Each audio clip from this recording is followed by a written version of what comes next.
Traders, what's up, guys? Let's take a look at today's markets. We just had U.S. session open up about 20 minutes ago, so we are starting to get just a little bit of volatility, but not too much, not too much. We are seeing a lessening in volatility since it is the summertime, and the only thing that we do see moving right now are some of these pairs in their relation to some of the more, I guess, fundamental things happening in markets. But from a technical approach right now, we don't see too much volatility. So on the table, something that I'm looking at this morning is this UCAT up move that we're seeing right now.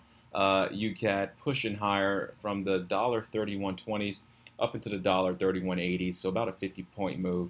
Again, not massive. We're really just inside of a previous larger move that happened recently. Well, you do have this one massive up move here that dealt with mostly U.S. strength in regards to CPI, but we did also have this move here. This is what I'm really speaking on. This is an interest rate decision that was made for Canada, where you just saw lots of volatility come into the marketplace. That happened last week, and you're just seeing markets still within that area of consolidation. So again, we have yet to break really outside of that larger move that we saw last week. If I pull open the daily, you guys will see a little bit better and have a little bit better of an idea as to exactly where we are. If this chart ever wants to pull up, there we go.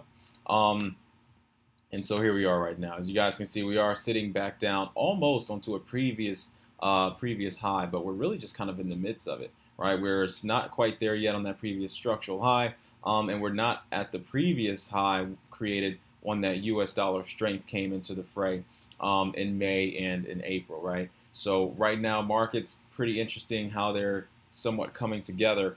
What I would like to personally see here on this UCAT, again, a lot of market participants are thinking that we're going to start to see a little bit more of U.S. dollar weakness. We're having a lot of things happen in regards to the trade war. Trade war stuff, though, isn't having too much of an impact in regards to actual capital moving in an economy, right? That deals just a lot with commodities and the effects of GDP. We won't see that until the next quarter probably, right? It's a little bit of a lagger.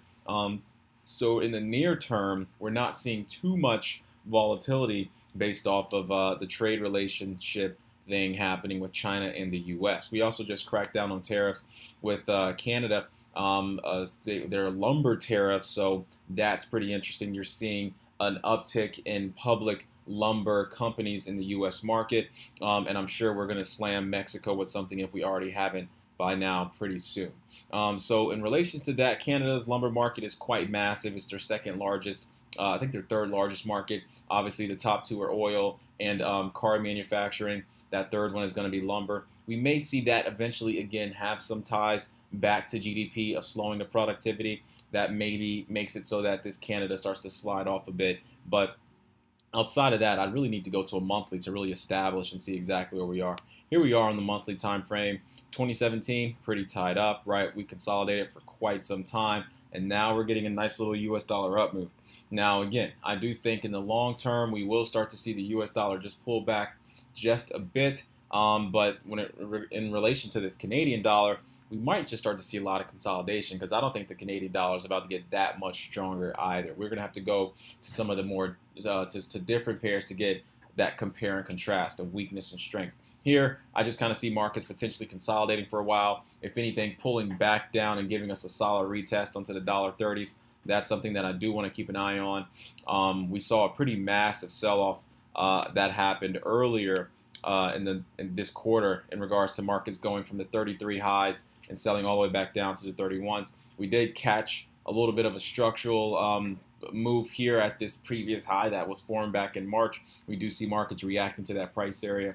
If I pull back a little bit further, you do see that there is somewhat, I mean, there's just a lot of consolidation everywhere back in 2016, back in 2015. But I do think markets caught that $31 because of that previous high back in March. But again, I think that this Canadian dollar will eventually start to pull itself together relative to the U.S. dollar. Not massively, but I do think we'll see more Canadian dollar strength, which means we may end up pulling back down into that $30 eventually. But that's a play that will have to unfold. It's definitely a swing, and we aren't really in the position yet to really see any kind of opportunity this week outside of something potentially intraday. I know Jesus is calling out intraday plays.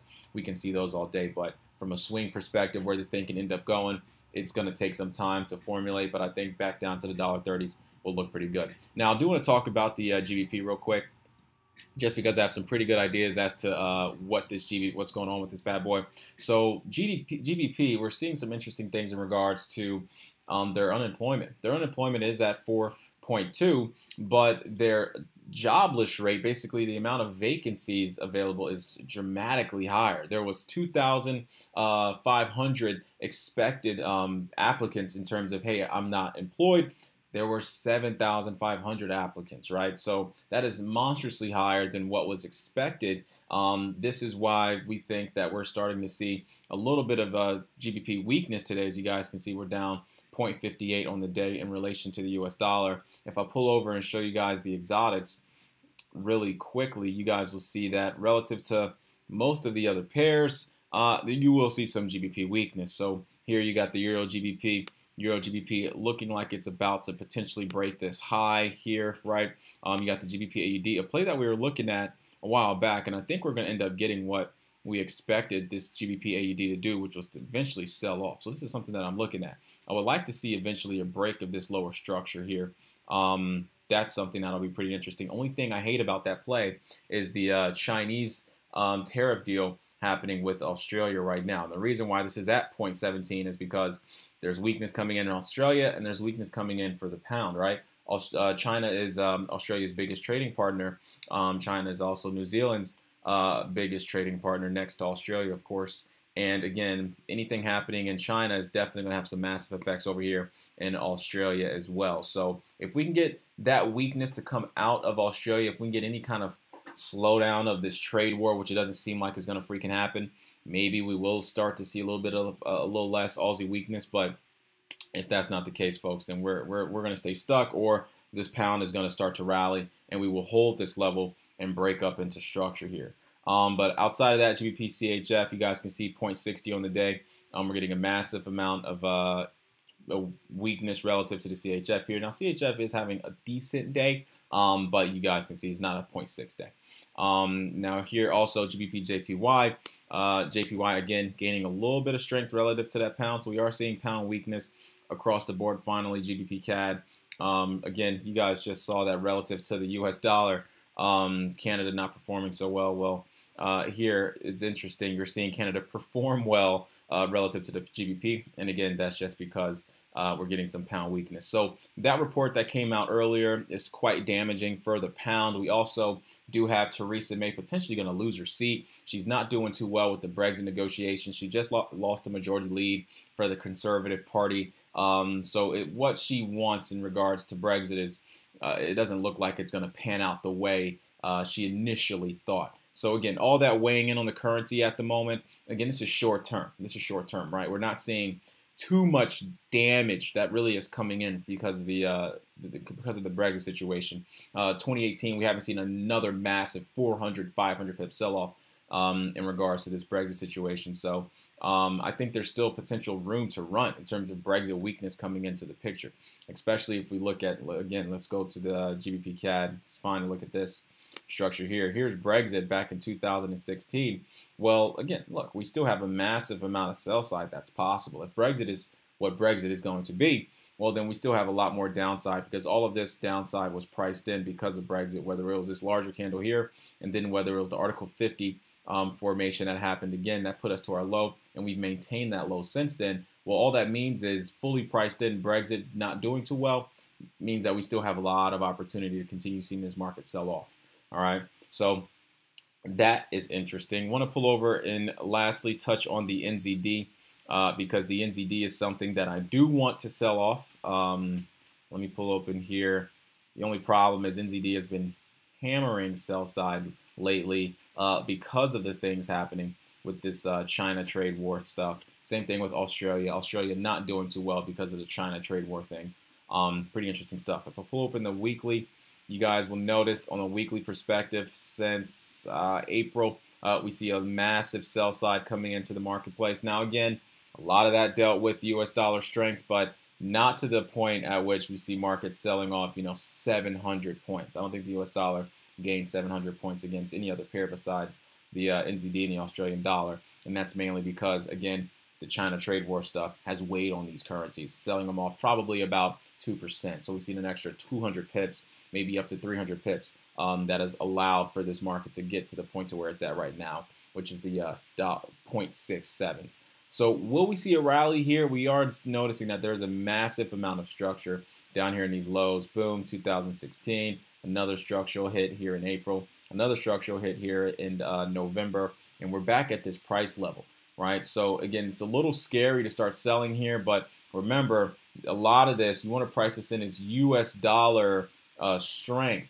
Not the majority of this sell side move is the Chinese relationship with exports and imports in regards to New Zealand and Australia.